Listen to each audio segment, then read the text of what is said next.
why is it that personal branding is such a big concept today?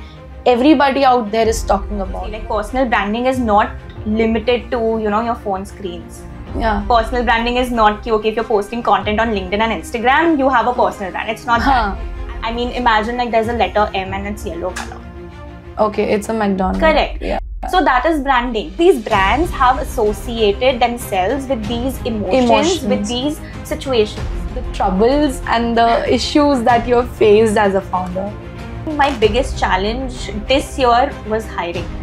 Yeah. I've had like people asking for full-time job without any experience or without any portfolio. People have just stopped taking their own career very seriously. Like हो जाएगा ये कर लेंगे वो कर लेंगे करके. अगर नहीं हो रहा then start doing a freelance. Now don't come up with a job. People are gonna hate me for this, but I think work-life balance is a myth. It doesn't exist. Oh God. That I want to ask you is that where is the entire branding industry going to go in future?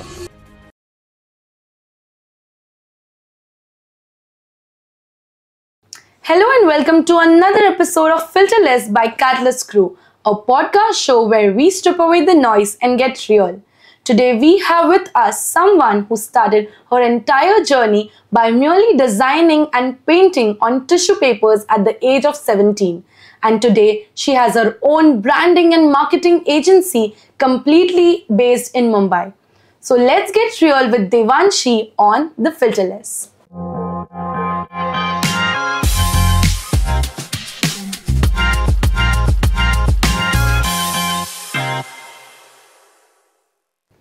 Hi Devanshi, how are you? Hi Riya, I'm good. Thank you so much for having me. Thank you so much for that lovely introduction. Oh, thank you so much. Actually, you know, being a branding and a designing too much enthusiast, it's really happy to see you. And I'm so looking forward to learn so much in this entire journey with our conversation. Yeah. So let's just directly dive into this thing. Firstly, I got to know about this thing that you started off in the very age of 17 years by designing on tissue papers. What is this story exactly? I've been asked about this so many times. I think I've reached a point where I either know, you know, everything word to word, or I just forget things. So there's nothing in between. But if I have to, you know, give you like a gist of it, I would say that I had a lot of extracurricular activities, interest in a lot of extracurricular activities growing up, be it dancing, painting, drawing, swimming, playing badminton, like a lot of different things. And so that artistic creativity zeal is, you know, something that was very innate in me. And I remember when I was in class, you know, 10, 11, I used to just doodle my heart out, you know, on tissue paper. And tissue paper was a medium I used to find, and I still find very interesting, even more interesting than you know, canvas and piece of paper, right? So I started doodling, and it really taught me a lot about patience, consistency, not in just terms of, you know, the way you're painting and all. I'm not talking just about the painting techniques here, but a more symbolic representation here, right? Like how it kind of helped me come out or find myself, right? Because I was 16, 17 years old at that time. Yeah, so I started painting, and I remember I was in class 11. I still remember I was about to turn 17. It was, it was almost 7 years back during this exact time. My nanny was, you know, visiting us at home, and she went why don't you sell these tissue papers? And at that time I did not take it seriously, because for me painting on tissue papers was just something I did for fun. Yeah, it was a hobby, right? So you never thought it will get monetized at all. Exactly. And that kind of monetization is possible also. And I was why would a person want to spend money on a piece of tissue paper? Yeah. Right? And it was not about tissue paper. It was just why would somebody want to pay for a piece of paint? Right? So I did not value myself or my work enough at that time. But my nanny being my nanny, my mom being my mom, they kind of like took pictures and they, you know, started like forwarding my paintings like on their WhatsApp groups. And within the next 2 hours, I got my first ever client. And I still remember like this tissue paper that I made for her. She was gifting it to like her relative, and I charged like 500 rupees for that artwork. I still remember, and I think that was like the highest amount that I've been ever paid till now. Because it paid me in ways I think no money could ever, you know. Definitely. It's just a kickstart. Exactly. And it gave me so much confidence. It made me realize that no, you know, like a woman in her 50s, she is finding my art valuable enough that she wants to gift it to somebody. Right? Yeah. So, and then my mom kind of like forced me, I'm going to use the word forced here. She forced me to open an Instagram page for, you know, these paintings. And I was like reluctant. I had a very conventional mindset back then. Like 12 में मुझे highest marks लाने हैं, मुझे अच्छे college में admission लेना है, then अच्छी job करनी है मुझे. Masters. So I had like masters, PhD. I was like a very studious kid. I used to work for like 11, 12 hours. No, the way you started off with like I have interest in this, I have interest in that. It clearly does an all-rounder class. So I had that sort of like a mindset, and I started this art page, and it was called D-Reflection. And D-Reflection, I mean, the name also has like, you know, some meaning attached to it. So I wanted it to start with the letter D, obviously, because I was like an 18-year-old.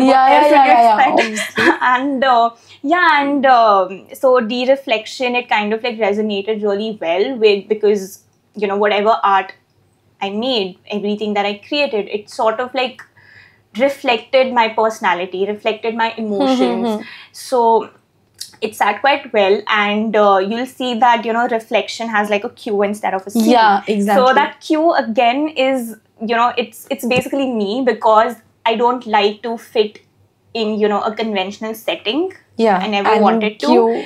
Like to break that status quo, and you know, to be quirky, to be wacky, and you know, to be playful.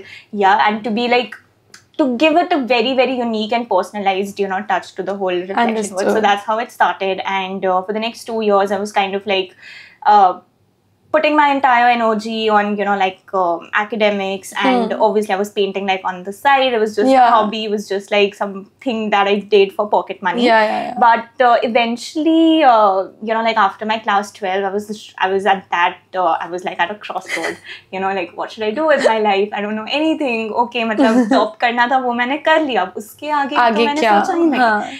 Right? So उसके बाद I was back to square one, and I tried like a lot of different things. I joined a college, took up psychology, even though I was a commerce student.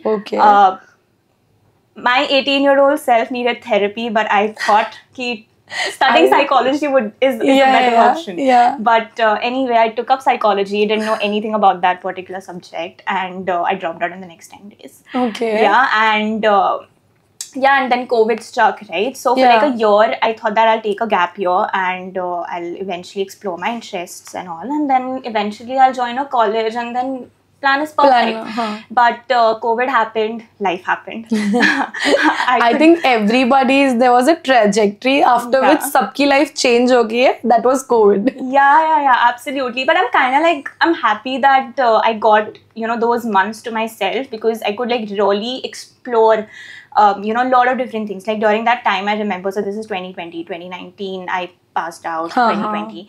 I was, you know, trying my hands at, you know, a lot of different things. I also started a mental health, you know, blog. I also, you know, was trying stop motion videos and a lot of different things. I tried to, you know, also apply for a lot of internships as a graphic designer, but since I do not have like any background in graphic designing, obviously I was rejected by almost like 7-8 you know, places. And and then eventually I thought that okay, matlab college to hone wala hai nahi, because I didn't want to study like in Guwahati. And I joined like a distance learning course. And I was like, okay, that conventional What was that course about? So I thought I'll do BCom for Indira Gandhi National Open University, but I dropped that out again. Okay. So, Yeah. Anyway, so coming back to like me deciding to do this distance learning, I was like, that conventional plan that I had in my mind, it's not gonna work out. Yeah. And I remember that night when I realized, so we had like a lot of family issues and financial issues and all that, because of which I could not go out, of my hometown to study, and I could see like my dreams like falling. Yeah, I was pretty sad, and I still remember I locked myself in the washroom and I cried and I just broke down, and I was like, life is so unfair. I think that baby needed a therapy. Yeah, exactly. I needed therapy at that time. But eventually, I always say this, when so there's this saying, right? Like when one door closes, another one opens for you, but it will not open just because some door is getting closed, right? You have to become your own key master and you have to open it yourself, right? So I really believe in that, and I don't believe in destiny. I believe taking matters in my own hand. Yeah, and I was like, okay, now I'm gonna do something of my own, because again, like I always had this thing, right, to create something. And you are not somebody who's going to listen to someone. Yes, I was very stubborn. I've always been stubborn ever since I was a little kid. Okay. Is it so natural, like all of these things? No, it is natural because we are two like-minded people. Oh, that's so amazing. The moment you are saying these things, I can feel myself being in the same, how I started my agency, how we went through. Yeah. So it's kind of the same thing that I cannot be managed by somebody. I can manage somebody, but I cannot be managed. Like my parents never managed me or never tried to manage me. That's sweet. That's sweet. Yeah.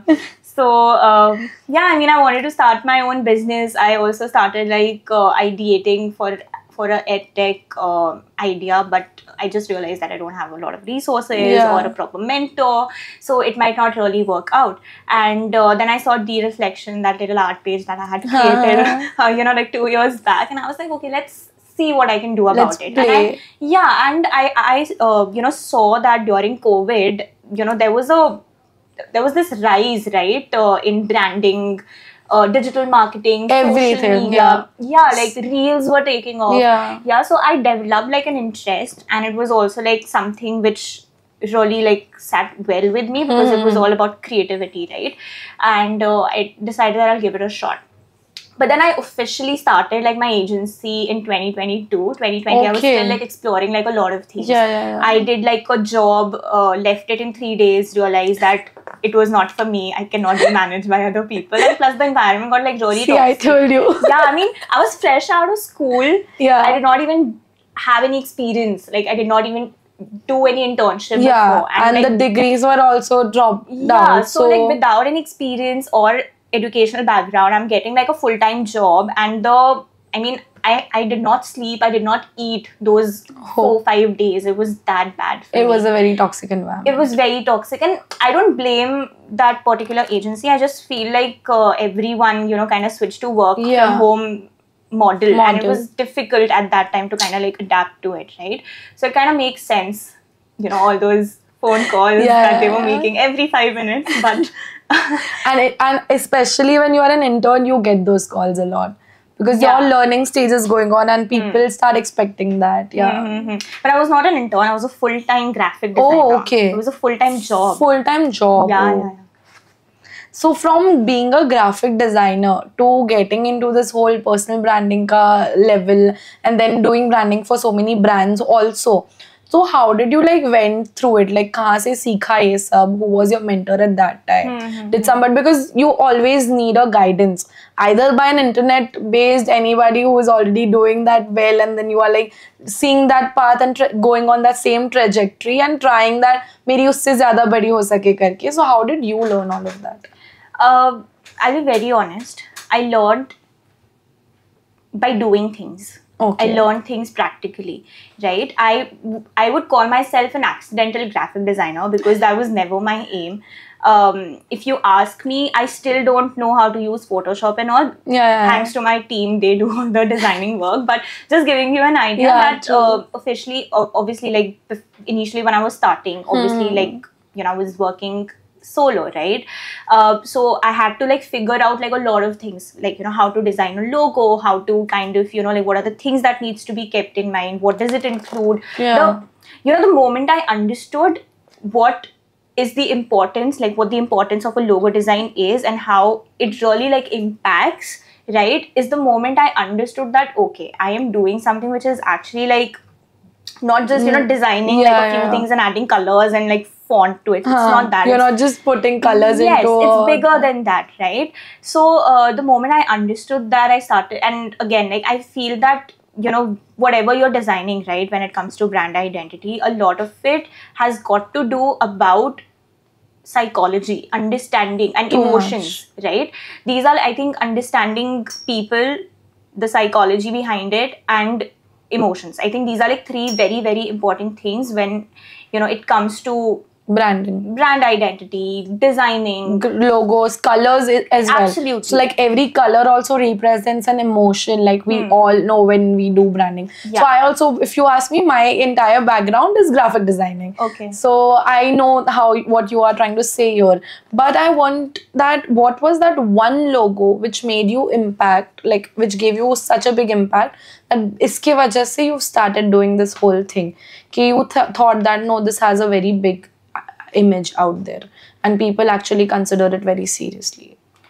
It happened gradually. Okay. I'll be very honest. The first logo I ever designed was for my mother's bakery. Okay. And and I remembered designing that on my mobile phone. I did not have a laptop like back then. So I did it, and I was like, okay, I'm designing a logo. How hard it is. It's simple. It's just like a few strokes. But then eventually when I actually started, you know, like working like properly, right? And now I see that, you know, the brands like that we work with, the design that we do for them, it's like, you know, put up on like airports and metro stations and all. So you understand the impact, you know, that you're creating through your designs. True. So I always say this, and I've always said this overall also. It's a quote that I have like kept it for myself. It's like spreading bits of creativity everywhere you go. So I think any graphic designer, any logo developer, any brand stylist would agree to this, because what they are doing has a very large impact. Every day you're transporting, every day you're like holding a packet of bottle, eating something. Sab pe unka work hi hai at the end of the day.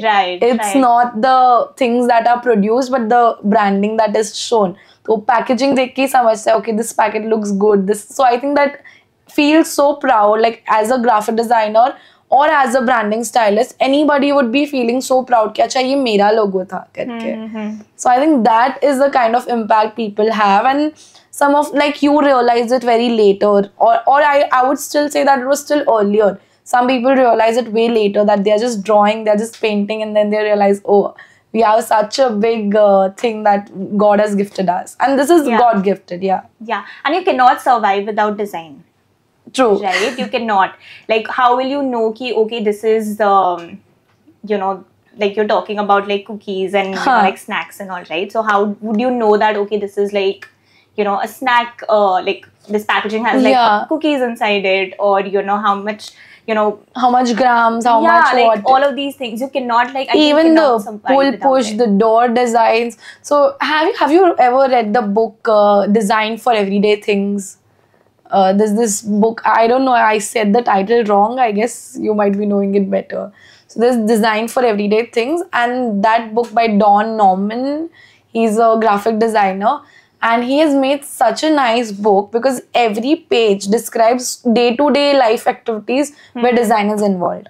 So like the washroom ke designs, then there is designs on the handles, how the handles were developed. So when I read all of this, it feels so beautiful. Yeah, that's true. Yeah. Okay, moving forward, I want to know that you also mentioned that आपने Instagram पे डाला, and then that thing went ahead and somebody approached to you. You started developing a little bit of your pocket money. So this is completely about personal branding, right? This was a personal branding. Why is it that personal branding is such a big concept today? Everybody out there is talking about what is personal branding, and just describe it in like a layman language so that anybody out there who is listening to this understands the importance of it. Got it. So I would say that everybody is suddenly talking about personal branding because it has gotten very accessible, right? People, like, everything has become like really accessible today, right? Talking about what personal branding is, I'll like literally like simplify and dissect this term since it's so much talked about, especially today. You open Instagram, you open LinkedIn, you'll see at least 10 people helping you out with personal branding or talking about personal branding. So we all know like branding is a person's perception about you or about your business, right? And this particular perception obviously like differs person to person because we all have our own thoughts. True. But it can also be largely influenced by how you position yourself. Okay.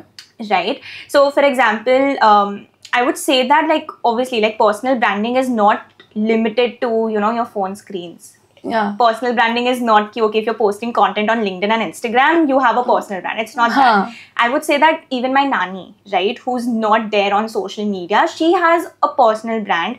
In fact, a very strong personal brand when it comes, when it comes around budgeting, gold and stocks and all that, right? Insurance and everything, right? She's like my go-to person if I want to know about all of these things, right? So the reason for it is because she's so knowledgeable. She knows what she's talking about, right? So I trust her.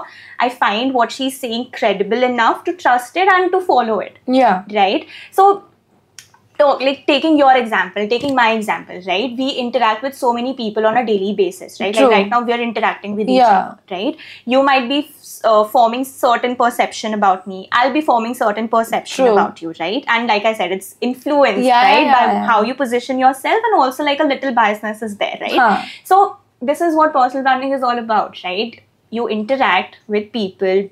Doesn't matter if it's offline you're showing or your online. Credibility. Exactly. Basically. You're being you're presenting yourself, you're interacting with people out there. And if people resonate with you, they like what you're talking, they become a part of your tribe. I mean, it's literally that simple. And people like tend to like overcomplicate that entire concept. So much. Yeah, I mean, because whenever you like open internet, like, should we help you with your personal branding? Should we help you? But I also feel when you said that personal branding is nothing but a representation of yourself only. Like, you be you and let the people see what you are. And if they feel that you're credible enough or you are capable enough to do something for them, so they'll approach you. Like I think I also approached you similarly. We had a chat on LinkedIn and that's how we connected. Yeah. So I think that is how it should be. And one more thing that you had mentioned during you said your story about the entire how you went from tissue paper designing to the branding agency. You mentioned doodling. Okay. Yes. So I want to know a little bit more and let the audience also know that what is the difference between traditional painting and doodling. Got it. So when it comes to doodling, right? So I started off with doodling and then I eventually moved to proper like painting portraits on tissue papers. I went, so obviously it took a lot of time and practice. But doodling is, I would say that when I was doing it, I was like mindlessly putting my thoughts down on that, tissue paper, right? I used to pick up like a topic, right? For example, that little painting that you see over there. The elements that are there, like, in her on her hair, right? So it's doodling, right? Like you put up, like different... In the most simple form of designing. Like there is no curves, there is no this and that. The way you see it, you're just putting it down. I'm just putting it down. That's how I see it. Okay, understood. So before we move ahead with this entire segment, I would also like to know a few tools that people can use to understand branding or like start their own branding journey. So we just spoke about how, personal branding is all about putting yourself out there, right? And just being you. And I think authenticity is your best strategy. Okay. Yeah. And I think like people overcomplicate it, right? And I've read so many posts on, how to be authentic. I mean, how can a few words teach you how to be yourself, right? So I'm going to give you like a very simple example, right? For example, there's Mr. X. And let's say he wants to portray himself or present himself as like the best marketer, out there. But let's say that he might not be the best yet, but he's still like pretty good at it, right? But now just because he wants to like position himself like that. He, interacts with people online, offline, through his content, through, anything he say. Kind of portrays like that, right? Yeah. Now, what happens here is, firstly, he'll come across as like a know-it-all, let's be honest. Okay. Right? Second, it won't be substantial in the long run. And I mean, how long can you fake it, right? Like, okay, True. you're the best, right? You can't do that, right? What if like somebody just asks you something and you just don't know anything about it? Third, people might not find you relatable. Okay. And that is the reason why they might not be a part of your tribe, become a part of your tribe, and you might just lose genuine, connection, a chance to get genuine connections, opportunities and all, right? While on the other hand, let's say, he positions himself that he wants to become the best and he's on his way, to becoming the best, and he kind of, like shows his learnings, his mistakes, how he's building himself up every day, right? Yeah. So what will happen here is people will find him relatable. They'll find, his True. tips and all knowledgeable, informational, right? People would actually want to, grow with him, become a part of, his journey, tribe, his journey, right? He'll get more opportunities, right? Because he's being real, he's being transparent, right? He's being human, right? He's showing that he's human. Yeah, like he is showing that he has flaws, that he might not be the best. He's still it's learning. Okay to show the flaws. Exactly. Like on Instagram and on social media forever, it's become this trend that I have to show my perfect life. I have to show that I'm waking up very beautiful. I have to show my everything is like very aesthetic around. And we don't realize that people don't want that. People have seen that enough. Now what is trending is raw. What is raw? What is filterless, basically? Yeah, exactly. So people just want that, yeah. And furthermore, I wanted to know that how did you start, like did you researched a few brands? If you can just tell us the impact that some brands have done only with the help of branding today. So it would be really nice if they have some case studies to understand. I'll ask you questions. Okay. This is actually very interesting. Okay, let's go. So so just imagine. So I like I read a lot of fiction. So I love storytelling and everything. Okay. So let's give you like a hypothetical situation here. Okay. It's 12 a.m. Okay. And you're very hungry. Okay. Right. Your mom won't allow you Swiggy and all. Yeah. Right. But you're hungry. Right. Yeah. You can't fall asleep. I'm doing a Maggie. I knew you'll give that answer. Yeah. Yeah. There's Maggie. Okay. Right? Why are you thinking about Maggie? Maggie being Maggie, the ad, the 2 minute mein ban jata hai So wala we have concept. that sort of perception. So we have that perception, Correct. which is very nicely made now. Correct. It's inbuilt since our childhood now because we have been using brand Yeah. like that. See, with your answer, you've already given Okay. a good enough Okay. answer, right? So this is the impact that branding creates. Okay. Right? Another thing, imagine like there's a letter M and it's yellow color. Okay, it's a McDonald's. Correct. Yeah. So that is branding, right? Because Okay. McDonald's I think I really look up to McDonald's because, with their communication, the level of consistency they have, the storytelling they have, right? The Happy Meals, for example. Yeah. Right? Even the yellow color that they use, right? They've been so consistent. The red, yellow. Usually the red and yellow is both the bright colors and they don't like seem to go very well together. But the way McDonald's have like blended it in, it just makes you feel, okay, I'm craving. I'm just craving like that. Yes, absolutely. So, this question, it pretty like answers as it were. Yeah, because you'll know, great brands are not created by, shouting that, oh, like our brand, this is our brand, 10-minute delivery, best technology, best customer service. It's not that, right? Again, like I said, that the impact that it has created in the minds of its customers, that the moment I say 12 a.m. and you're hungry and Maggie. It's directly, right? Yeah. Before your question was getting completed, I was like, I'll have a Maggie. I'm already craving it. Yeah. Exactly. So now, for example, there's a party at home, guests are coming, we need a drink for them. We'll get a Coke or a Pepsi. It's as simple as that. Yeah. Because these brands have associated themselves with these emotions. With these situations. Understood. Right? So the best way, great brands are built. If you like properly study it, you see how each of these brands have like so strongly associated themselves with like, a few emotions, or like with a few, situations or scenarios. I recently saw Manyavar's ad like today in the morning. It's also available on Zepto, and it can be delivered in the next 10 minutes, right? So you'll see the ad that they have created. It's literally hitting the right chord. It's showing how, like there are these three, like three guys in a wedding, and they are in their formals, okay, like shirt, blazer and all, and they're not wearing anything Indian. And they go like, okay, now what? We don't feel like a part of the celebration because we're not dressed up properly. And suddenly there's Zepto, 10 minutes you're getting the delivery, right? So you're solving so many problems there. You're also associating the brand Zepto and Manyavar together so well. So I always remember Zepto and Manyavar together. Yeah. Right, exactly. So it's all associating, with certain emotions. So it's just like the right ad campaign can just do this thing, right? It's not about just an ad campaign. There's so much more, right? Which also brings me to this particular thing. Like, I'll give you another example, right? People, like I interact with so many clients who come to me with, we just want a logo. Okay, just a logo design.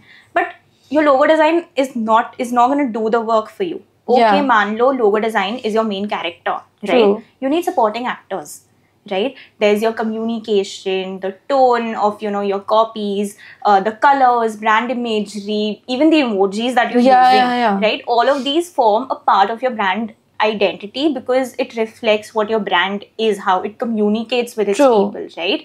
So, like you mentioned, ad campaign. It's just one part of it. Yeah. So, इसमें ऐसा हो जाता है, like when we say that we are developing, you need the moods to be right. You need कि हम logo, like we also, I think so, while making a logo also, you would be asking so many questions to that particular brand, and that includes everything. आपका audience कैसा है, आपका ये कैसा, आपका वो कैसा है. And based on all the answers with the target audience, with the niche of the brand, what they're trying to do, you create a first mood board. Yeah. Now here comes the next question. What is a mood board? So mood board, basically it helps you set the right visual tone. And I feel that brand, when you're designing, right? Designing brand identity, a lot of it has to do with emotions. Okay. Right. I'll give you an example, okay, again. For example, there's a healthy snack brand. Okay. And their target audience, let's say they are working professionals. Okay. So you're not designing for, like the working professionals out there only. I mean, basically when you're studying the market or when you're talking about emotions here, don't look at it in a collective sense. Yeah. Right? Try to live the story of your customers. I'll give you, like, talking about story, talking about the snack brand. Let's say there's a, guy in his mid-20s, like 25, 26-year-old, recently moved to a tier 1 city for his job, doesn't know how to cook, doesn't have the time to cook, right? He has to leave for his office early in the morning. His maid doesn't come. He needs a quick fix. Yeah. Right? And let's be honest, how much will he Swiggy and Zomato? True. Right? So he needs a quick fix. He needs to grab something on the go. Right? So he would want something which is nutritious, something which is very convenient, very portable, which is like literally like on the go. On the go, yeah. Right? So we're basically designing for this particular person. Yeah. Yeah. So this is where you also say there's this word, right? Persona. User persona. Correct. So that's the story of a user persona. Exactly. So brand mood board, it basically helps you streamline or properly put together what are the emotions you want to evoke. Right? Okay. And these emotions obviously are kind of, evoked through, certain colors, certain scenarios, imagery, certain patterns and all.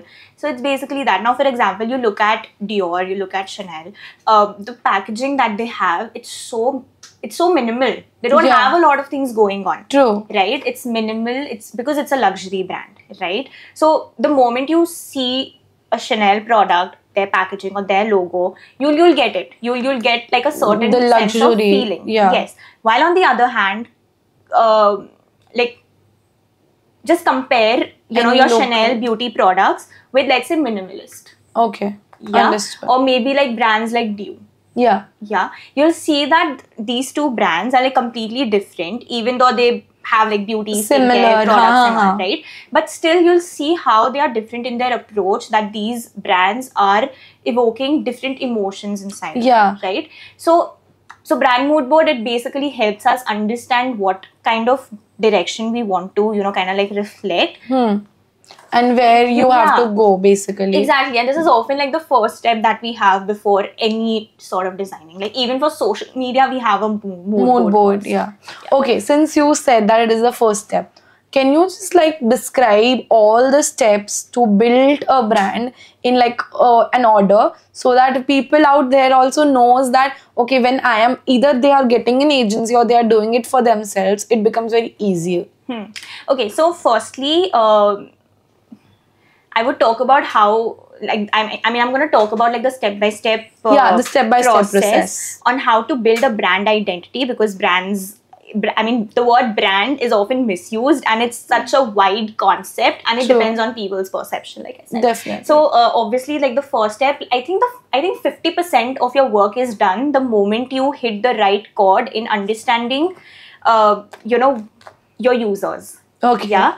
Living their story, living their day, understanding, wearing their shoes, and really like understanding what would be their pain points, what is it that they would want, what kind of personality or brand persona the brand kind of has, right? And we are not just designing for a brand, we're designing for the brand's customers, right? Yeah. So the first step is obviously to really understand who you are designing for. Okay. Second, obviously to understand the brand. If the brand, for example, the snack brands as you're talking about, yeah. If the snack brand wants to be like like really very transparent and fun, right? Like the whole truth. True. Okay.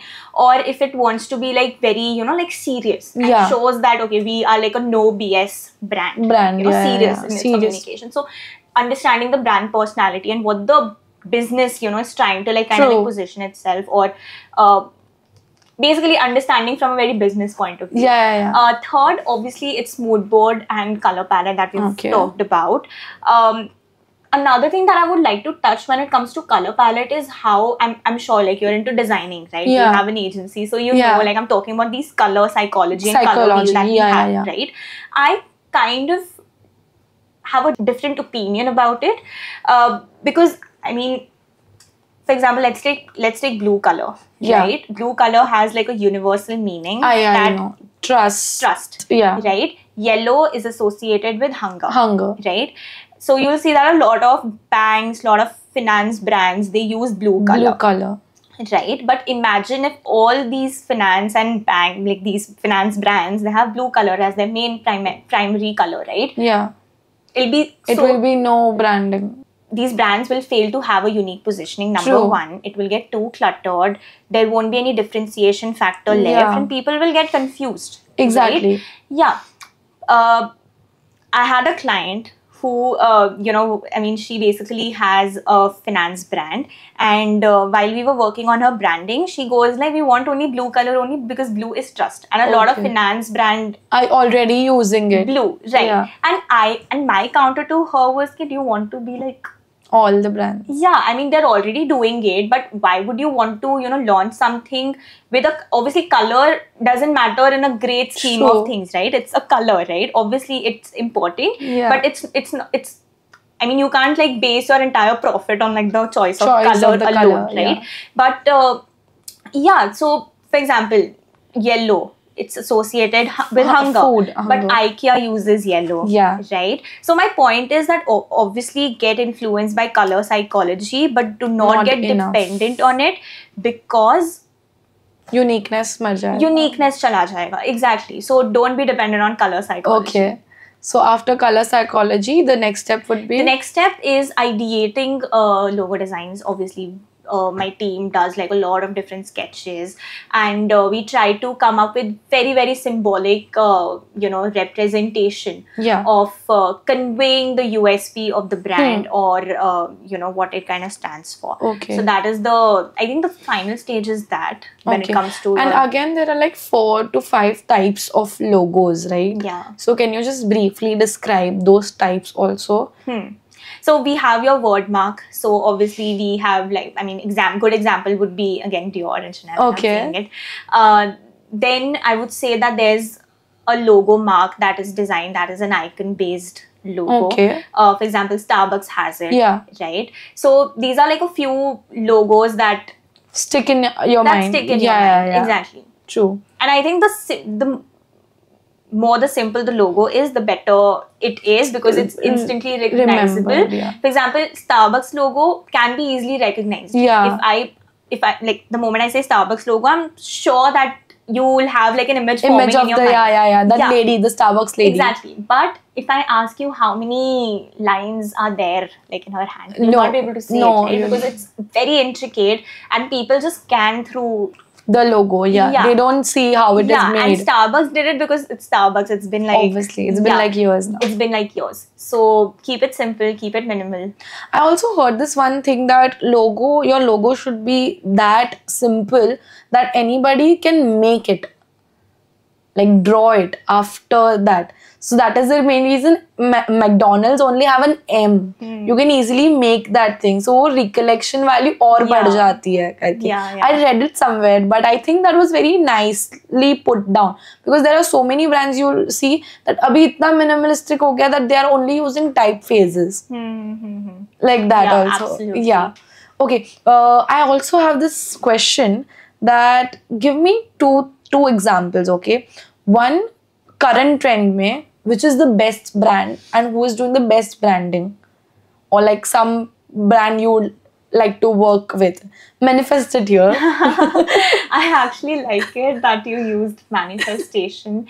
I think I'm really fascinated with Due as a brand. Okay. I'm not a skincare enthusiast, but Due is one brand which like really, it makes me feel, at ease. It gives me that comfort feeling. The product is obviously great. I mean, like, I mean, your design and branding can help you out to one point. Obviously, your product needs to be great. So the product is so great. The colors are so good. The entire communication, like, so if you use the moisturizer or the sunscreen, the way they have written in, their packaging, it feels like, they're basically establishing a one-on-one communication with, the people who just bought their product. So it's great. I love the whole truth. Their packaging, their communication, the way they, play around words and their ingredients, and the level of transparency that they show. So I think these are the two brands that are current favorites. True favorites. Okay. Yeah. And the one which should change their branding. Two such examples. Like, they are not doing well with the branding. Maybe the brand is working well, but I think they need to, like, you think according to you that they need to change a little bit. I think Plum. Okay. I use Plum, and their packaging kind of like looks good because of the kind of target audience they have. But again, I would say that I would want to kind of redesign that a little their packaging at least. Okay. I also like the Dot in Kika packaging though. Yeah, they have made it cute, very cute. Yeah, the small ones, I feel they're very nicely made. Like the women they are targeting out there, the as per their target audience, they've made it very cute. Because when you say skincare now, more than see, all of them have the same similar kind of chemicals, everything inside it. But you always feel like buying that particular bottle just to have that bottle safe after you complete that. So a lot of brands need to focus more on that also, I feel. Okay, one important question. What sets de-reflection apart? I am glad you asked me that question. So when I started with de-reflection, I had one goal in my mind, and that is not... Actually, there were two goals. Okay. One, that I don't want to create a space wherein people don't feel excited coming to. Because I always say this, that creativity comes only when you're in a constant state of play. Yeah. Right? So, always wanted to create a space where people feel energized, they feel creative, they feel peaceful, they generally feel happy, And they also are working with those people who, bring that sort of positive energy and light. So that is one thing I would say. And the other is that, something that I still stand by, and is that I do not want to position de-reflection as just another agency. Okay. Yeah. I mean, not to generalize, obviously there are some great agencies out there doing some phenomenal work and creating that sort of impact, right? But I kid you not, I interact with a minimum of 6 clients every week who either complains that they're not happy with their agency, Yeah. or they don't trust it, like agency Anymore. culture anymore, right? So people are more interested in like getting an in-house team now. So that's what Yeah. I've seen in recent Yeah, times. yeah. So how we position ourselves, we call ourselves a boutique studio, which Okay. acts like an extended in-house team. Okay. Yeah. So we do not work with 50, 60 brands at once. Yeah. Right. We work with a minimum of 15, to 18 brands at once. At right. once. And what happens here is that we're able, and I focus a lot on relationship building, like a lot on relationship building. A client can text me, call me anytime with any problem, even if it's not under our scope of work, and I will Yeah. have it solved in the next 2 hours. Oh, So okay. I am that involved when it comes to interacting with my clients. I would not True. call myself a founder. I would call myself a relationship manager. Yeah. So we focus we focus on this a lot. And what happens is that it leads to more credibility. People are able to trust us more. We have a retention rate of 98.6%, which is Wow. crazy. I'm still in touch with, those set of clients I used to work with in 2021 when I didn't know Wow. anything. I didn't have Crazy. anything, right? Nice. So we have that sort of retention rate. It leads to, we're not spending like a lot of money on, outreach and all, because our clients are like our biggest ambassadors at Yeah. this point. Fourth, it also helps us close like really high paying deals because we are ready to become an in-house, an extended in-house team. Team, right? yeah, true. And this is not just for, just sake of saying Yeah, it. yeah. Like all my clients are going to vouch for it. And the reason why all my clients work, with us is because we're efficient and we are there for them. True. Like I literally had like a client like just a week back say to me that I know that if I give you my work, my life will be made easier.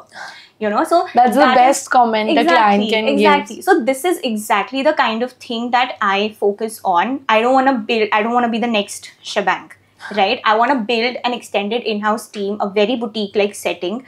Yeah. So that is basically true. what, because see, differentiates. the more you go into that corporate field, you have your own big office, all your people working out there. It's just one thing, you are getting more distant from your customers, your consumers, and Yeah. then you do not know what is happening in the management, and then kuch na kuch to anybody is bound to make mistakes, right? So your team will make a mistake and then everything falls on your agency's goodwill. Yeah. So whatever you've developed, it's better to have less and good quality, or give them good quality, rather than having more and then just ruining that thing up. Yeah, absolutely. In recent times, I'm seeing like so many agencies out there doing like these challenges, $50,000 a month, $100,000 a month. I've interacted with like a couple of them, like this year, and I could see, they're hardly investing in having, those initial conversations. Yeah, and that is like a big bummer for me because Not possible, yeah. Yeah, because that I it feel doesn't go a long no way. matter, like being a founder of an agency myself, I every day feel that whoever, like I am the only salesperson and I should be the only salesperson. Because we know what we are trying to do, we know what we are positioning for, what we are charging for, what's the budget, why it is happening. No other salesperson or sales guy who is trained will ever be able to do that. What he'll do is he's going to make some packages, give it to the customers, and then the customer will pick it. What Yeah. about the customization for my customers? Who's going to provide that? So I think that's really nice that you guys are doing that. Yeah, thank you.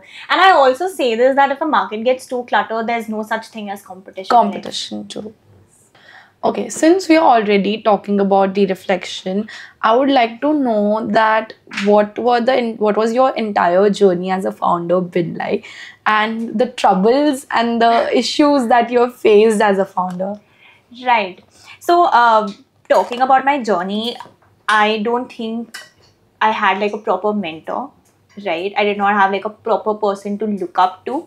So, whatever that I did like till now, I did like a lot of trial tried like a lot of different things, put my hands at a lot of things, like literally got my hands dirty. So that is like how my journey has been. And you're a founder yourself, you'll know, right? Like what kind of ups and downs you feel. Like the moment you feel that, okay, my life is a little bit sorted. I have a team, the work is, going on its own. Yeah. Everything is, like going properly, and then suddenly like an unforeseen, thing happens. You also asked me what my challenge, right? And it's basically finding the right people, finding my own tribe. So I think my biggest challenge this year was hiring. And I have such crazy hiring stories from this year alone. I think this is a common issue you're all facing, because basic education system में ना ये नहीं सिखाया जा रहा है कि तुम्हारा communication कैसा होना चाहिए. True. And if this was done right, our task would have been a little bit more easier. Please do tell some stories so people out there know that what is wrong with people. I'm gonna give you like 3 different stories. Okay, go ahead. So is like, it happens every time. So every time we have like a new opening, we obviously, like as a part of our process, we we get on calls. Like I do the like most of the hiring is done by me, so I get on calls and.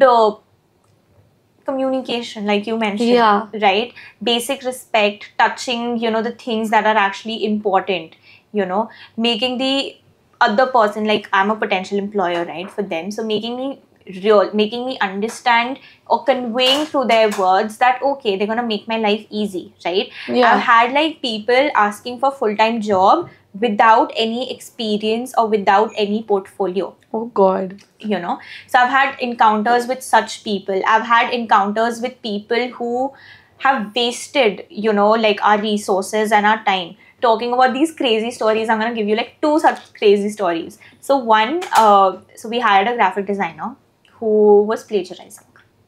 Okay. So we got this person. As a branding agency, that would be the worst thing to have. I mean, that was a nightmare for me. Exactly. So this happened like July this year. We got like a graphic designer on board, and he was working on a logo design, and he was sharing like a couple of sketches and all, and I was like, okay, this looks a little familiar to me, right? And thanks to like my other team designers, in the team, they kind of like ended up finding those, designs on Pinterest. There was one sketch जो literally an academy का था. Oh my God. And the moment I saw it, I was like, dude, this is an academy, isn't it? It's just inverted. Yeah. Oh my God. So it was that crazy, okay? And when it happened, and I mean, like, taking inspiration is different, and copying it is another. And I'm telling him, and I thought कि maybe, there's just 1 or 2 designs that are similar, and that can be a coincidence. Makes sense, right? If you're just like working around squares and all that.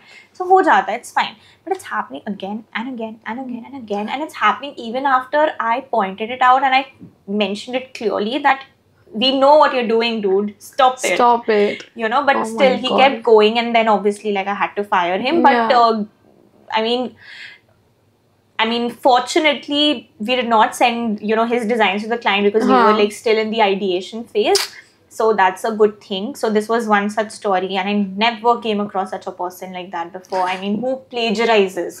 Exactly. Right? Like even if you have the art of copying it, you need to know what things, like take an element out of it. Just don't take the whole logo out of it. I mean, this is secondary. God. First is तुम बदतमीजी कर रहे हो खुले आम मैं बता रही हूँ मुझे पता है but तुम करे जा रहे हो फिर भी. So that is like sure crazy. Like indecency right there. So that is one. Second, it just happened like a week ago. Okay. So first 15 days of November were absolutely crazy for me. I was traveling. I think we had a discussion about it. So I was traveling, and we had like a lot of ongoing deadlines. It was right after Diwali, so people like clients obviously like they are back to work, right? So a lot of deadlines were there. We also onboarded like 2-3 like really massive projects which are around event branding, and how taxing event branding is, right? Got 2 new graphic designers on board. For that thing. To match the bandwidth. We already had like 2-3 designers, got like 2 more. 2 more. Right?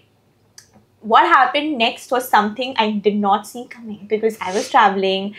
In my mind, I was like, okay, bandwidth match ho jayega. There are enough people in my team. I'm traveling. Not that I'll go MIA. I'm obviously gonna work, but everything is manageable. Ho jayega. True. Same week, both the new designers, we had to say them goodbye. Okay. Because one designer just ended up performing like really poorly. The second designer just left us in the middle, saying that she's not able to do it. You know, and these are things that I did not see coming, right? And my head of designer was on leave. Oh God. Yeah. So everything just came on me. I was working 14 to 15 hours a day. While you were traveling. While I was traveling, I hardly spoke to anybody those 10 days. I was only working. I was not eating properly. I was not taking rest. It was miserable. I mean, I think this is the thing now, that no matter how much we try hard to automate our business, the business can never leave us. It's like our one baby who like achanak se wo ro diya and we have to go back home to manage it karke. It's just like that. It's the same situation. And okay, we have probation period, okay, trial and everything is fine, but these are things that you cannot see coming, right? Like, you're onboarding a lot of projects, already deadlines going on. True. 2 people are coming, 1 designer is on leave, you are traveling. So these are things that you don't see coming. Right? So it was very crazy, and I think I learned a lesson that you should not get projects and hire people at the same time, because you should always like have people and then maybe just get the project. Yeah, like just maybe, so that the bandwidth is ready to accommodate more clients, rather than creating the bandwidth just as per the client karke. So that is a thing. Exactly. So I feel for me in my head, I was like, okay, the bandwidth is kind of like manageable. 2 new designers are there. They'll be starting their work, but the thing was, so hire people first. Yeah. See how they are performing and just take the projects. Obviously, don't say no to them. Just tell them that you will be managing it for that. Yeah, so we'll take like 10 days or, like 15 days later, we'll start kind of like accommodating. Yeah, exactly. No, but I think this is the main reason every startup is hiring fast and firing fast. But people don't understand what actually helped me meet, the demands of my clients are happy. So like I said, relationship manager. So that is like literally what I do. So all my clients are super happy. They literally sent me these big messages saying, like there was this whole store launch that was happening. It was a jewelry brand. They were launching a store in a mall, and it was like a really like, because we were again doing like a launch branding for them, right? So again, it was like pretty huge in terms of the deliverables and the work that was needed. So there were like 4 or 5 founders together. They all sent me like separate messages saying that this is done very nicely. Yeah, it is done very, and they did not know what is happening in the back end, obviously. But when I saw that, I was like, okay, like my back hurts, but at least my clients are happy. Yeah, so that is how it works. Na? Like if we are traveling, if we are sleeping, it's just client ka ek message and we have to attend it, because obviously the team is not that ready that they're going to do it. Again, this also comes at why we are a startup. Yeah. Right. And I feel that ये जो hiring culture का जो issue आ रहा है ना is majorly because basic skills of people are not developed, and the mindset that you can jump from one company to another, that you have so many opportunities open. You do not have so many opportunities open if you're going to take your career that lightly. I always feel that people have just stopped taking their own career very seriously. Like हो जाएगा ये कर लेंगे वो कर लेंगे करके. But you need to at least have the basic courtesy of having like manager and agar nahi ho raha, then start doing a freelance. Now don't come up with a job. People are gonna hate me for this, but I think work-life balance is a myth. It doesn't exist. Yeah. We all are so big on, work-life balance, especially like I'm a Gen Z and I'm talking like against Gen Zs here. For example, I have literally worked for like 15, 16 hours a day when I was starting, and I still do. These 15 days, I have a team. Everything is going smoothly, but then again, it literally, hit me on my face right there, right? So I was still working, right? And the reason why I could build my agency, or boutique studio as I call it, right, is because I did not give up. Every single day I was waking up, I was getting my, do you think that this is happening because Gen Zs consider themselves too privileged. Yeah, because things are so easy and accessible. Exactly. Right? You talk about work, you talk about relationships. So many Everything. options. Right? So people are taking it lightly. Right?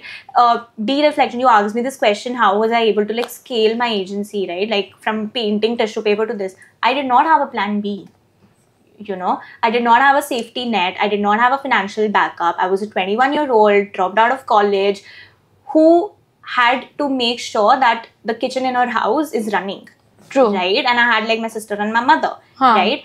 I did not have any educational background. I was new in Bombay, did not know anybody, no friends, no social connection, like nothing, literally nothing, yeah. right? But the only thing that made me fight against all odds and, you know, like these limitations was the fact that I did not have a plan B. I was like, I have this and I have to make this only work at all cost, and I have to get money, I have to earn money, I have to make an impact, and I'm good at it, so I can do it, right? So it was because of this that I was able to do it. And this is something that I find missing. And obviously, like, I talk about work-life balance a lot. Have you seen that the hunger is only missing because of this thing? Yes, that's like what I'm saying. The urge, the hunger to learn something new, to wake up, and like the enthusiasm to work has just gone away. हाँ कर लेंगे, देख लेंगे, नहीं होगा तो छोड़ देंगे, कहीं और चले जाएंगे. So because of that entire loop, now people have just got very, very lazy and bad. Like we've seen that in our own agency also. Some hires have in this whole year only, just the way it's a very drastic year for us also. We have seen social media managers like go away, and we have only fired them in just 2 to 3 days. That is very normal. I'm like, please go away. And I think you're not working well. And I think firing fast is the best decision you can take, because the amount of energy that goes on, like this particular designer I was telling you about, you know, which I had to like fire because of her poor performance. I gave her like 2 weeks. Okay. And I could see it. I could understand on day 1 itself that she is not gonna do a good job. But I still gave her 2 chances, like not 2, like multiple chances for like the next 10 days. But yeah. Because you know what we as managers think, कि अगर हम इतना जल्दी करेंगे, don't you think we are being very bitchy as bosses? No, I don't care about that. But I have felt that if I don't give a particular person a chance, like say a chance diya, 2 chance diya, if I don't give those 2 chances, so I feel that I'm being very harsh on them if I'm not giving them chance. So I keep on giving them, and then I realize that I should have not given this person. He does not deserve. I'm gonna sound even more bitchy. More than giving the other person chance, I try to give myself that time and that sort of space कि क्या पता वो अच्छा कर देगा तो मेरा time बच जाएगा. So I kind of look at it. Same. That two mindset goes together only. कि मेरा टाइम भी बच जाएगा, मुझे वरना फिर से नया हायर करो. And it takes very long time. I swear it takes a lot of time. And इतना long time के बाद you get something like that, it's just too irritating. Apart from this, any bigger challenge like that you faced, like since you said that you came from Guwahati to now you are living in Mumbai. Yeah. What was that shift like with nobody here in Mumbai? I think because of my circumstances, I think big challenge that I think I faced was due to my circumstances. Okay. Right? Because I had to like, I was not able to have just a growth mindset that I'm going to grow my business at all cost. Because I had to like take care. I had like a lot of family responsibilities, right? I was just 21, right? Yeah. You don't kind of like just... No. Yeah. So those were things like I had to learn a lot about budgeting and house and a lot of different things, right? Yeah. So I think it also kind of, it's a blessing in disguise, I would say, because it kind of like prepared me for like a lot of whatever different things that are going to happen. Yeah, exactly. So, but so that is like one challenge I would say, right? Because you are living alone here in Mumbai? No, I'm living with my mom and sister. Achha, like okay. So now you've shifted, the whole family has moved here. No, I moved here with them in 2022. Okay. Understood. Yeah. Oh, I was under the impression that you're living also here. No. That would have been a very big challenge. No, like my entire family moved with, like we all moved together. So. Okay, then that is okay. Yes. But still, I think being a founder, you're not just like that designing. I think you would have not designed much. You would have managed more. Managing, then finances, then budgeting, then quoting. And I would say my risk appetite was also like very less. Okay. Yeah, because I remember I started De-Reflection in 2022 September. Okay. And for like, 6-7 months, and I was very new in Mumbai. Like I said, I had no connections, like nothing, right? If I were to go back now, I would, spend a lot of my time, energy, and money on networking, building my personal brand, right? Literally going out there, right? So my risk appetite would be like more. Because now I know that it's not an expense, it's an investment, and it will have like a significant return. Yeah. Right? But back like in 2022, like for, the next, I think 7-8 months after I had, started my agency in September 2022, for those 7-8 months, I was, like not spending anything on marketing. Oh, okay. Or, going out there or doing any personal brand of some sort. So I was not doing that. I was like heavily dependent on just word of mouth. Okay. So you kind of your nanny's WhatsApp group. Not WhatsApp group this time. I moved a little ahead and chose Instagram and Facebook. Okay. But you kind of get my point. Yeah, I get your point. Yeah, so I did not have a mentor. I did not know how, that sales thing worked. Secondly, my risk appetite, like I said, was very less. So it just got developed as per the once your agency got set up. Yeah, so I already had around 10 to 12 clients that I was working with back in 2022 as a sole entrepreneur. Yeah, but I had a copywriter back then. Okay. Because we were also into social media. Yeah, so it was just me and this copywriter, and 2023 was all about leveling up, establishing like a base in Mumbai, getting like a proper team, establishing a proper system. So it was all about that. A lot of startups and a lot of agencies feel this challenge of getting clients. Did you ever feel that? Initially, I would say yes, because like I said, Mumbai, right? My first set of clients were from my hometown. Okay. And at that time, I had leveraged my existing network, and when I say existing network, my family network, relatives and all, or maybe school friends and acquaintances. So I got my first set of clients because of that, and obviously, they were low paying clients. Yeah. Branding and all, it's fairly new, like in a city like Guwahati, right? And it was especially very new, during that time. I think even in Mumbai, it's still like that. So people always think that कि branding है, logo है, इतना ही pay करेंगे, उसके ऊपर क्यों pay करें करके. Yeah, but if you're working with these local brands. I'm talking about the mindset of normal people. The middle class ones. The ones who have already known that... That will always be there. That's always there. This will always be there. I think even after 10 years, this is going to be there. Yeah. People don't understand the work that much. Yeah. You need to find the right people who know your work. Abhi, for example, right? There's a Raymond ka shot. And there's a normal, 1500. Yeah, one is Zudio. Right. Right. जो Raymond खरीदते हैं, उनको उसका value पता है. जो Zudio को ज़्यादा prefer करेंगे. उनको Raymond का value नहीं पता. Yeah, exactly. They'll question them कि shirt ही तो है. इसमें कौन इतना डालेगा? Exactly. So you kind of get the point. So this particular thing will always be there. Yeah, true. Yeah. So initially that was very difficult for me, but 2023 started investing a lot of time, good work में. Instagram portfolio building is okay, but किसी को दिखाने के तो होना पड़ेगा, right?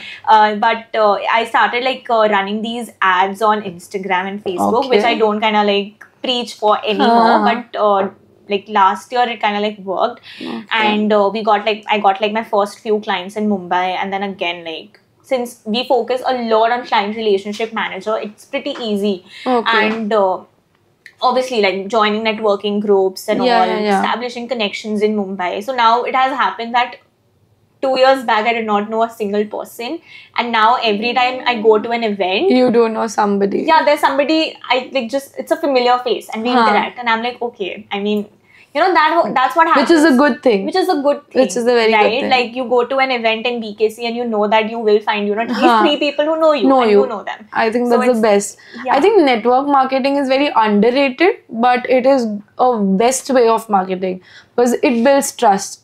It also builds you a whole big of networking opportunities. If I am not able to, I can transfer it and he or she will give me some work. So the bond that is built is amazing. Okay.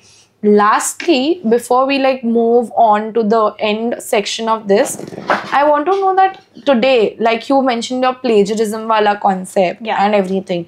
AI is something which is developing a lot. Okay. So what are your takes on it, as well as what are the tools which are helping you at the same time, which can be used for this branding wala full entire mindset of people, or for doing branding for that matter? I mean, with AI, I'm sure you use it yourself, right? Yeah, with yeah, technology, with AI, what used to take days now take just hours. What used True. to take hours now just take like a few minutes. Yeah. Right? I have seen my team doing some great work using generative AI tool, like just generative, tools, right? So they create like such good work. Earlier, like Photoshop, say, they used to like manipulate like a certain things, and it used to take a lot of time. Yeah. Right? Now they're just creating something from scratch. And it's so personalized for the brands that we are working with. So obviously, but I also feel like I mean I have like a on and off relationship sort of a thing with AI, because sometimes I feel that kabhi na we get so much hanged to AI that we lose our own personal touch, creativity that we use. Exactly. Yeah. Exactly. People are no longer thinking. I mean, I do not like the whole hiring process with like for copywriters, because we send an assignment to them as a part of our hiring process, and yeah, the assignments are literally copy pasted from ChatGPT, and it's so clear. Like it's so clear, and I think I do not like ChatGPT. Yeah. For that. I think ChatGPT has just made people lazy. They've made people very lazy. Yeah. Like if you want something written, you want your homework to be done, you want a code to be written, you want anything for that matter, you want a presentation pitch with all the rates mentioned, a GPT can create. Or if you want to like and get a summary of like a long text, you don't want to read so it. I get very pissed at AI sometimes because of that. Like I have an angry issue with AI for this particular reason. Yeah. Okay. So before we end this entire show, there are these few jargons that we as branding people or we as marketers use, which the people outside do not know or are unaware about.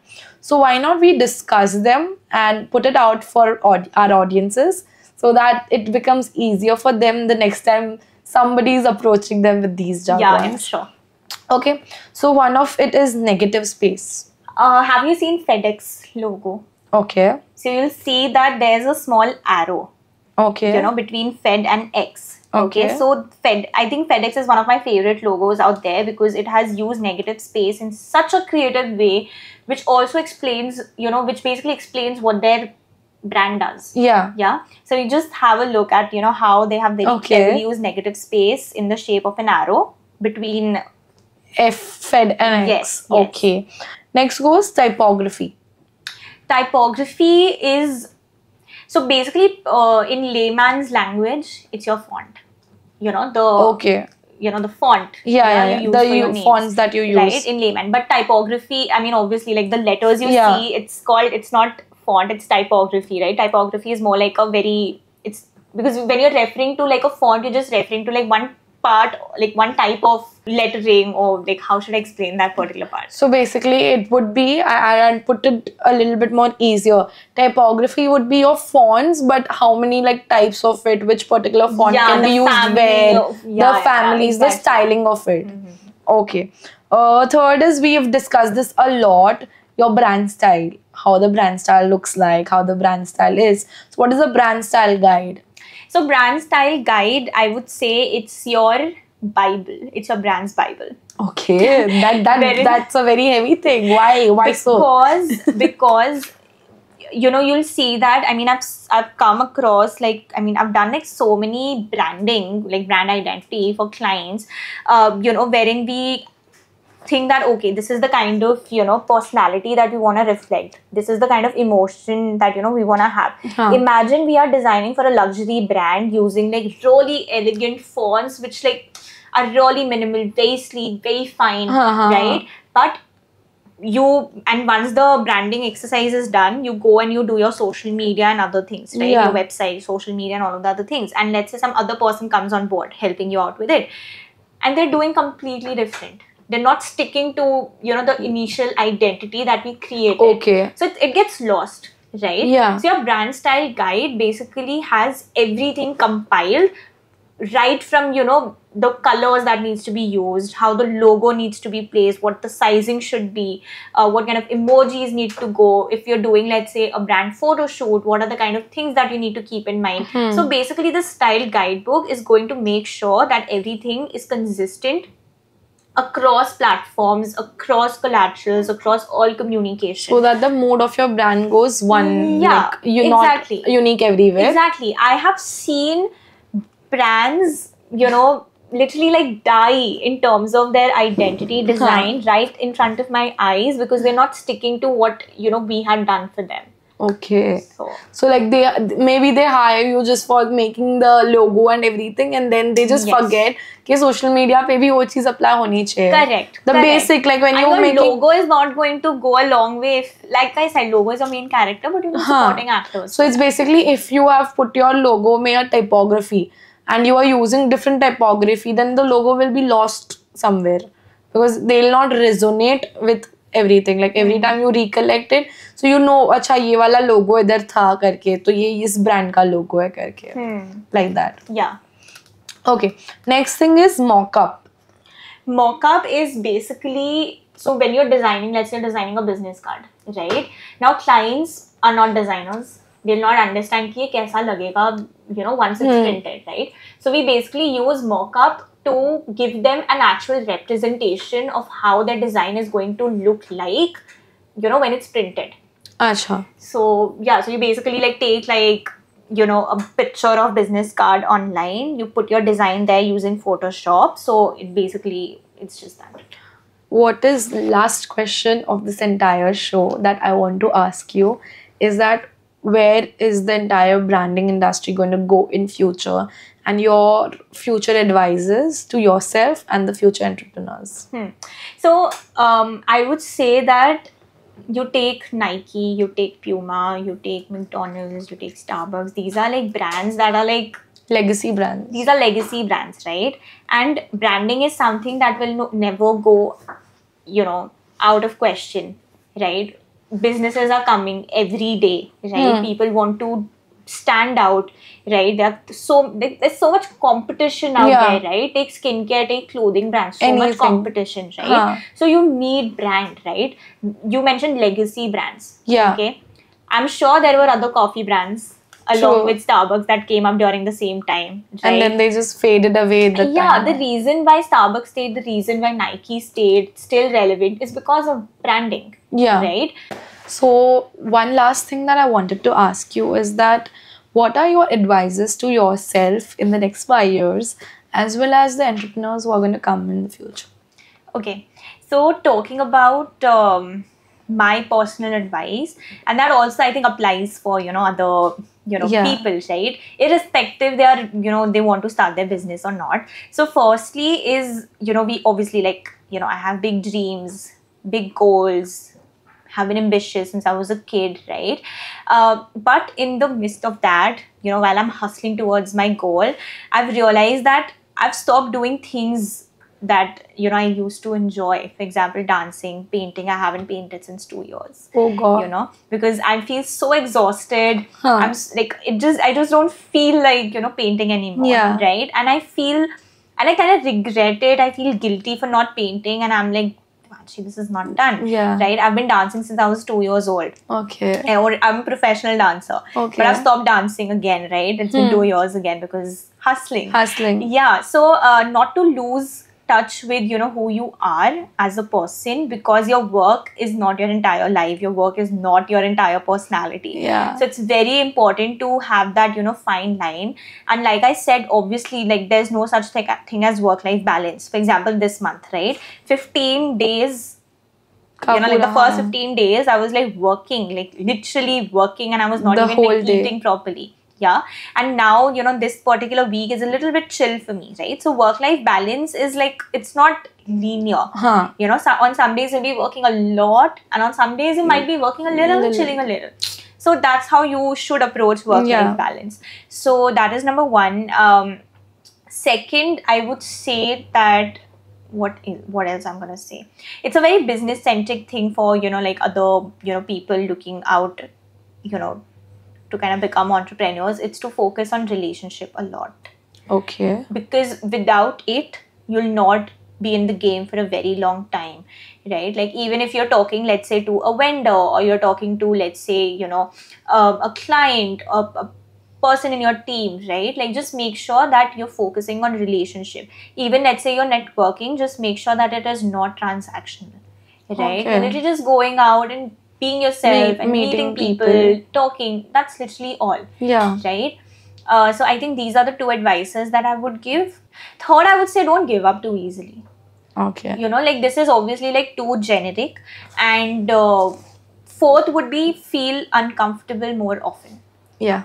Yeah, because if let's say you're doing something which falls like in your comfort zone, you're not gonna grow, right? True. You need to walk in those rooms wherein people are smarter, more ambitious than you. They are doing very well in your life. You need to feel uncomfortable so that you push yourself to do even better, right? Now, for example, I'll give you like a story, right?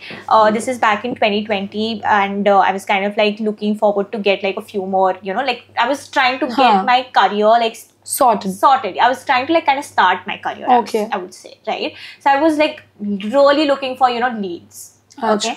I got 2 leads. This is back in 2020, when I was like still figuring out. So I had the option to just, and at that time, I did not have a design portfolio. I was hardly a graphic designer. I just created one logo for my mom. Okay, that was like the only brand you've created. That not even a brand. It was a children's logo, right? And I was like, okay, I need to convert these 2 leads anyhow because it's important to me, right? Now I had 2-3 options. One, to tell them that my website is under progress, so portfolio is something which I cannot show you. Second, I had the option that okay, I have like my Behance profile, and I could have just sent them like 1 or 2 logo designs that I had done with my paintings. And trust me, painting is not graphic designing. Obviously, that is not what they're looking at. 2 different fields. Yeah. And third is that I work on a few passion projects. I make a website and I send it to them in the next 2 days so that this lead doesn't go away. True. Yeah, and I did. And what I did was the third option. Okay, I did not have a laptop back in 2020. I created a website from scratch on my mobile phone. Did not have any website designing skill. Did not even know, any technical. I did not have any technical understanding about domain and hosting and web development and how to do nothing. Content writing, didn't know anything. I didn't even know content writing is like a thing. Okay. So but I still chose that. I chose because I wanted to look more credible. I wanted to give that client an impression that I'm professional and that they can trust me, and whatever the outcome is, they know that I'll get the job done. Right? So I worked on 2-3 passion projects in 2 days, created a website from scratch on my mobile phone, right? So this, and I could do it because I had the hunger. I did not give up, right? And I just wanted to do it, right? So you have to go out your way. You have to feel uncomfortable a lot. You cannot stick in your like own little bubble and just expect everything to fall in its own place, right? Like I believe in manifestation a lot, but affirmations won't do shit if you just keep chanting those words but you don't do anything about it. So I think karma plays a very big role rather than just sitting and manifesting. Like you need to keep doing. You need to act. So so feel uncomfortable more often. Keep doing things that you actually enjoy. Don't let it go in the name of hustle. Yeah. Okay, thank you so much, Devanshi. It was just so much like I was completely blown in this whole conversation. I did not feel that we were recording it. Yes, absolutely. It almost felt like we were like 2 friends meeting after a long time and then having a whole sweet conversation about life. Yes. So thank you so much for being that filterless. I loved it. And I hope you enjoyed your time here. Oh, I loved it. It actually felt like I was, talking to you. Like we were talking, let's say. The podcast, it's talking to people. But it obviously like felt very natural. So I'm glad I was here. Okay, thank you so much. That's it for today, guys. I'm so happy and I hope that you enjoyed this entire part as well as loved our conversation and got to learn so much. For those who are design enthusiasts and branding enthusiasts, this one's for you. So don't forget to like, comment, share and subscribe. and stay tuned for more such content.